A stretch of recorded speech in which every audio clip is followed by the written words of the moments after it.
Hello students. आज हम MS access में मैनी टू मैनी रिलेशनशिप किस प्रकार से बनाई जाती है ये सीखेंगे।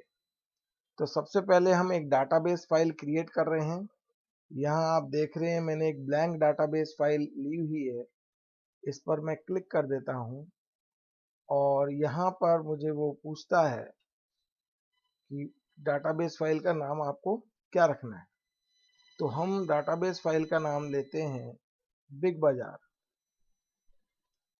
या वी मार्ट ले लेते हैं। सपोज वी मार्ट MART और इसके हम क्रिएट करते हैं। यहाँ पर आप देख रहे हैं एक टेबल आपको दिखाई दे रही है। इस टेबल को आप पहली टेबल मान लेते हैं क्योंकि बाय डिफॉल्ट आपको एक टेबल तो मिलता ही है। इस टेबल को हम नाम देंगे आइटम कोड, या हम आइटम के नाम से और कस्टमर के नाम से दो टेबल बनाते हैं। तो पहली टेबल हम बना रहे हैं आइटम के नाम से। तो हमने यहाँ पे इस टेबल को डिजाइन व्यू में ओपन कर लिया और हमें यहाँ पे वो टेबल का नाम पूछ रहा है, तो हमने यहाँ पे टेबल का नाम दे दिया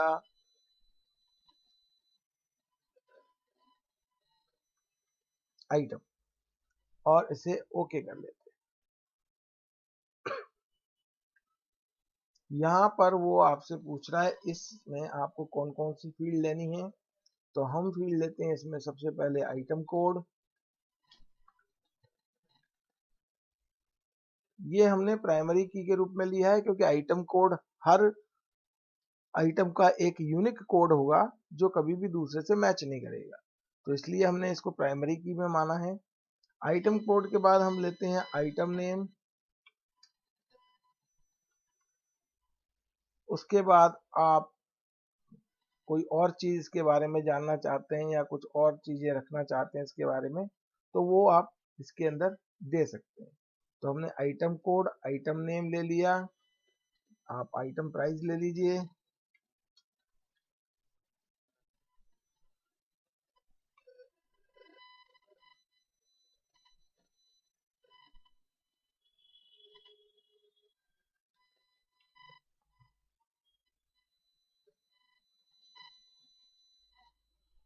ये हमने नंबर कर लिया। डाटा टाइप चेंज कर लेते हैं हम यहाँ पे नंबर,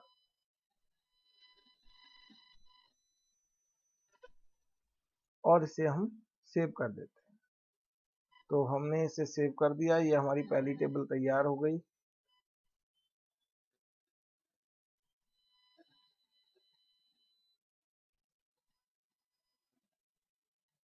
अब हम इसके अंदर रिकॉर्ड फीड करेंगे। ये हमने इसे सेव कर लिया। यस। अब हम इसे ओपन करना चाहते हैं डाटा शीट व्यू में। तो ये अभी हम डाटा शीट व्यू में हैं। आप देख रहे हैं यहाँ पे आप डाटा एंट्री कर सकते हैं। आइटम कोड डाल दिया आपने 1 1 सॉरी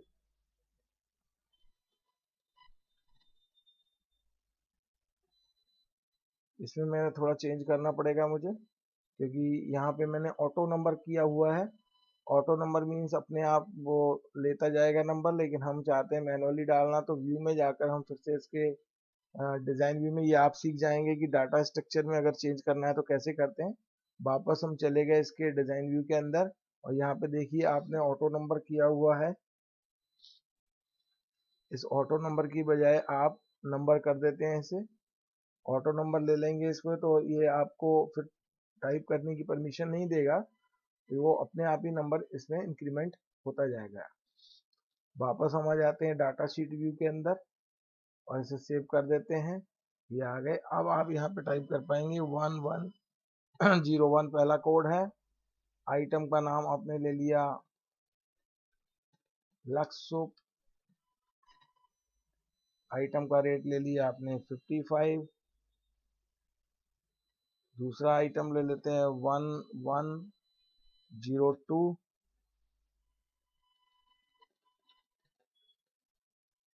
बजाज हेयर ऑयल। कुछ भी आप ले सकते हैं आइटम। 75 रुपीज का ले लिया। 1103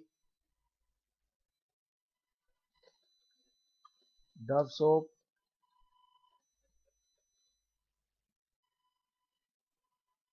44 रुपीज का ले लिया।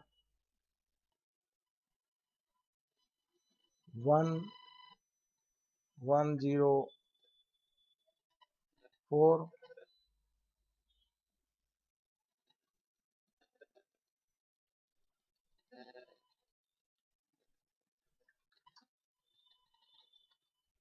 फेस वॉश ले लिया।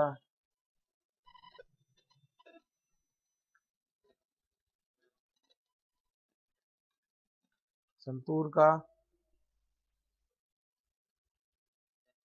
58 रुपीज। ठीक है, इस तरह से हमने एक टेबल बनाई है जिसमें हमने आइटम के नाम, उसकी डिटेल और उसके रेट्स को फिक्स कर दिया और इसे हम सेव कर देते हैं। फिर हमें दूसरी टेबल तैयार करनी है। मैंने बताया था पहले वीडियो में कि दूसरी टेबल तैयार करने के लिए आपको ऊपर क्रिएट मेन्यू के अंदर जाना है और इस क्रिएट मेन्यू में जाकर आप देखते हैं पहला बटन आपको दिया है टेबल। आप टेबल क्रिएट करना चाहते हैं, आप टेबल में आ जाएंगे। यहाँ आप देखेंगे टेबल आ गया सेकंड। इसे आपको डिज़ाइन करना है तो सबसे पहले इसके स्ट्रक्चर के लिए आपको डिज़ाइन व्यू में जाना पड़ेगा। डिज़ाइन व्यू में जाने से पहले वो आपसे टेबल का नाम पूछेगा। हमने यहाँ पर कस्टमर के लिए बना रहे हैं, कस्टमर के नाम दे दिया टेबल को, ओके कर दिया। अब आपको वो पूछ रहा है कि भाई आपको कस्टमर की क्या क्या डिटेल रखनी है। तो सबसे पहले हम ले लेते हैं कस्टमर आईडी। तो पहला फील्ड ले लिया हमने कस्टमर आईडी के नाम से, इसे हमने डाल दिया नंबर में। फिर कस्टमर नेम ले लिया,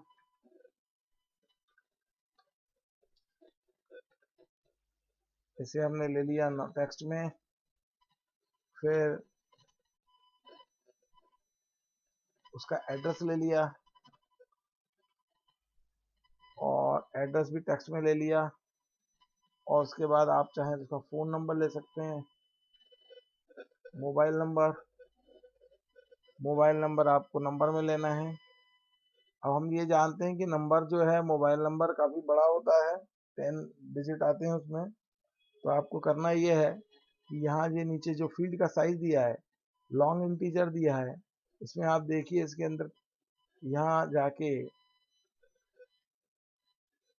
इसे डबल कर देते हैं।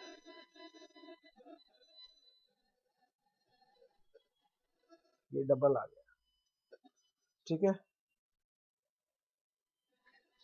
तो इसे हमने डबल कर दिया, तो काफ़ी बड़ा नंबर आप इसमें स्टोर कर पाएंगे।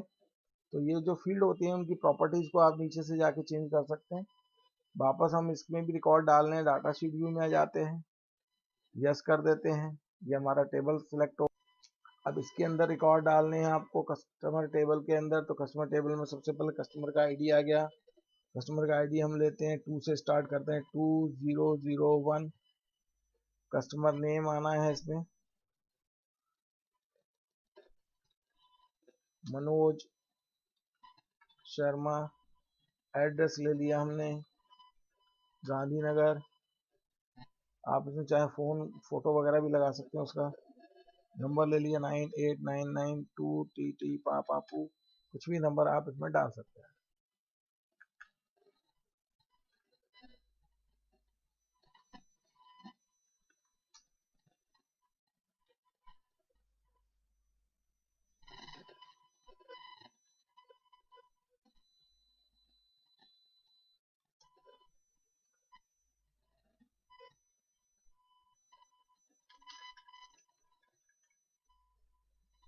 ऐसे हमने 3 कस्टमर यहाँ पे बना लिए।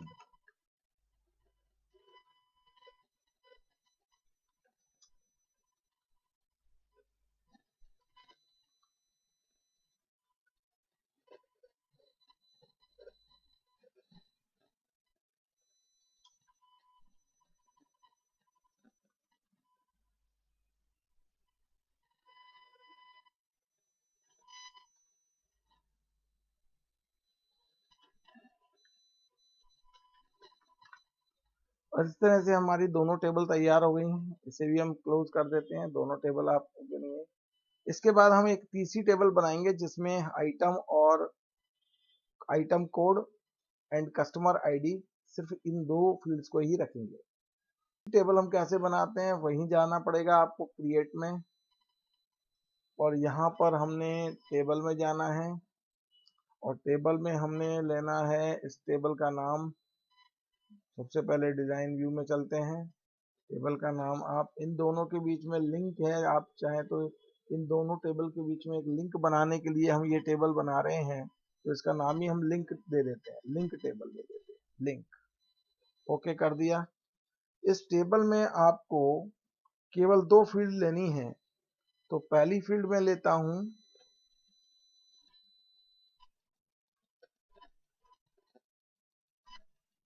कस्टमर आईडी, ये नंबर में ही रहेगी, और आइटम कोड।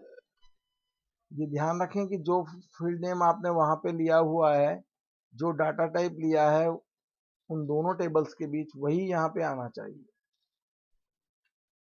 इनमें से आप देखिए कस्टमर आईडी प्राइमरी की है, तो हम इसको प्राइमरी की से ऑफ कर देते हैं। दोनों में से कोई भी हमें प्राइमरी की नहीं चाहिए। अब एक बार आप देख लीजिए आइटम में यहाँ पर आइटम कोड है, स्पेलिंग भी वही होनी चाहिए। और कस्टमर में जाएंगे तो कस्टमर आईडी है ये आपकी, ठीक है, कस्टमर आईडी है ये, तो ये भी आपकी सेम होनी चाहिए। अब हम वापस आ जाते हैं अपनी लिंक टेबल पे। लिंक टेबल पे हमने देखा आइटम कोड और कस्टमर आईडी हमने दोनों लिया हुआ है, इसे भी हम सेव कर देते हैं। यस, ठीक है, इस तरह से हमने 3 टेबल के अंदर रिकॉर्ड सेव कर दिए। अब लिंक टेबल के अंदर आपको यहाँ पे रिकॉर्ड डालने हैं कि जैसे कोई कस्टमर जो है वो क्या आइटम खरीद रहा है। इसमें एक से ज़्यादा बार भी आप रिकॉर्ड को रख सकते हैं। तो मैं यहाँ पे डाटा फीड कर लेता हूँ इसका। हमने कहा कि भाई 2001 जो है उसमें आइटम कोड हमें याद है, आइटम कोड हमने क्या लिए थे, आइटम टेबल में देख लें 1101, 1102, 1103। ओके, तो हम वापस चलते हैं, यहाँ ले लिया 1101। एक कस्टमर कई आइटम खरीद सकता है और एक आइटम कई कस्टमर द्वारा खरीदा जा सकता है। तो 200 जो 1 है उसने 1102 आइटम भी खरीदा है। फिर जो 2002 कस्टमर है उसने 1101 आइटम भी खरीदा है। और 2002 जो है उसने 1103 नंबर का आइटम भी खरीदा है। और जो 2003 कस्टमर है उसने 1101 आइटम खरीदा है, 1102 आइटम खरीदा है और 1103 आइटम भी खरीदा है 2003 ने। इस तरह से एक कस्टमर कई आइटम खरीद सकता है और कई कस्टमर एक ही आइटम को भी खरीद सकते हैं। ऐसे हमने तीसरी टेबल बना ली है, आप देख लें। इसमें दोनों ही प्राइमरी की नहीं है, क्योंकि प्राइमरी की में आप कोई भी रिकॉर्ड एक ही बार डाल सकते हैं। इसमें दोनों प्राइमरी की नहीं है, इसलिए एक ही रिकॉर्ड कई बार रिपीट हुआ है। ऐसे हमने 3 टेबल बना ली हैं और हम तीनों टेबल्स को बंद कर देते हैं। ये हमारी 3 टेबल तैयार हो गई, आप देखिए।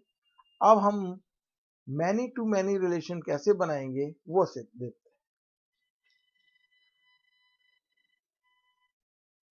तो रिलेशन बनाने के लिए सबसे पहले मैंने बताया था आपको, पहले भी डाटाबेस टूल के अंदर जाना है, यहाँ पर रिलेशनशिप पे क्लिक करना है।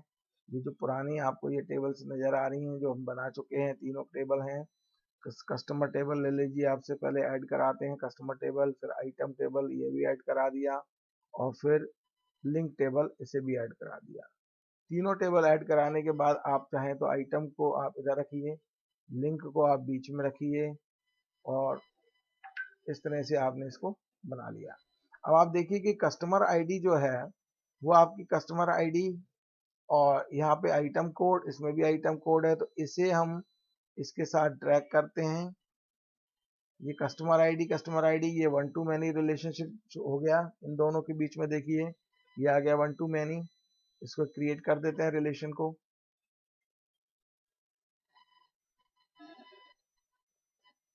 तो कस्टमर आईडी जो यहाँ पर प्राइमरी की है, लेकिन इसमें वो प्राइमरी की नहीं है, तो यहाँ पर ये फॉरेन की हो जाएगी। इसी तरह से इसे भी आपने ट्रैक किया और यहाँ पे आइटम कोड के साथ में मैच करवा दिया। यहाँ देखिए 1 to many आ रहा है रिलेशन, ये भी। तो इस तरह से रिलेशनशिप तैयार हो गया हमारा। इधर भी 1 to many है, इधर भी 1 to many। ठीक है, इस रिलेशनशिप को हम क्लोज कर देते हैं। ये हमारा रिलेशन बन गया, सेव कर देते हैं। अब हमें रिकॉर्ड देखने हैं, तो हम आइटम टेबल में चलते हैं। सबसे पहले आप देखिए आइटम टेबल के अंदर ये आगे रिकॉर्ड, यहाँ पे हमें देखना है कि भाई जो हमारा लक्ष्य शॉप है वो किस किस ने खरीदा है। तो आप जैसे ही डिटेल पर क्लिक करेंगे, ये कस्टमर 2001 ने खरीदा, 2002 ने खरीदा है, 203 ने भी खरीदा है। अब हम देखना चाहते हैं फेस वॉश किसने लिया है। तो फेस वॉश के लिए कुछ भी नहीं आया है, क्योंकि हमने 4 वाला नहीं लिया था, यूज ही नहीं किया था उसे। 3 में आपका 2002 कस्टमर है, इसने खरीदा है face wash. Bajaj hair oil किसने खरीदा, इन तीनों ने बजाज हेयर ऑयल खरीदा। ये हमारी कस्टमर डिटेल आ गई आइटम वाइज। अब हम ये देखना चाहते हैं कि कस्टमर के हिसाब से रिपोर्ट को देखना है। आपने इसको बंद कर दिया और आपने ओपन कर ली कस्टमर टेबल, डबल क्लिक करके ओपन हो जाएगी। इसके बाद अब आप देखिए मनोज जो है, ये मैं और ट्रैक करता हूँ। मनोज शर्मा जो है, इन्होंने क्या क्या खरीदा। तो मनोज शर्मा ने आइटम खरीदे हैं 1101 और 1102। सचिन अग्रवाल ने कौन कौन से आइटम खरीदे, 1101, 1103। और पवन जैन ने कौन कौन से, पवन ने तीनों ही ये खरीदे, 1102, 1102 2 बार खरीदे हैं इसने। ठीक है, तो इस तरह से आप आइटम की डिटेल देख पा रहे हैं कि कौन किस कस्टमर ने किस तरह के कौन कौन से प्रोडक्ट खरीदे हैं। इसे कहते हैं मैनी टू मैनी रिलेशन। ठीक है, तो आज हमने मैनी टू मैनी रिलेशन सीखा है। आगे मैं आपको बताऊंगा कि क्वेरी कैसे होती है, इसकी क्लास हम आगे लेंगे। Thank you very much.